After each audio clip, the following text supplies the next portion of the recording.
খুবই গুরুত্বপূর্ণ একটি সতর্কবার্তা। শেখ হাসিনার পদত্যাগের পরবর্তী 24 ঘন্টায় দেশে এমন কিছু ঘটনা ঘটানো হবে যেন সাধারণ মানুষ এই আন্দোলনকারীদের থেকে মুখ ফিরিয়ে নেয়। এজন্য বিশেষ পরিকল্পনা নিয়ে মাঠে কাজ করছে ছাত্রলীগের নেতাকর্মীদের নিয়োগ দিয়ে শেখ হাসিনার অধীনস্থ থাকা স্পেশাল ব্রাঞ্চ প্রায় 500 সদস্য।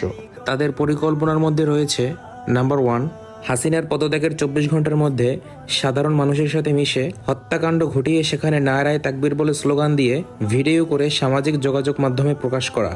এতে তাদের লাভ হচ্ছে, মূলত এই আন্দোলন জামাত শিবির করেছে সেটা বিশ্বের সামনে প্রতিষ্ঠিত করা হবে।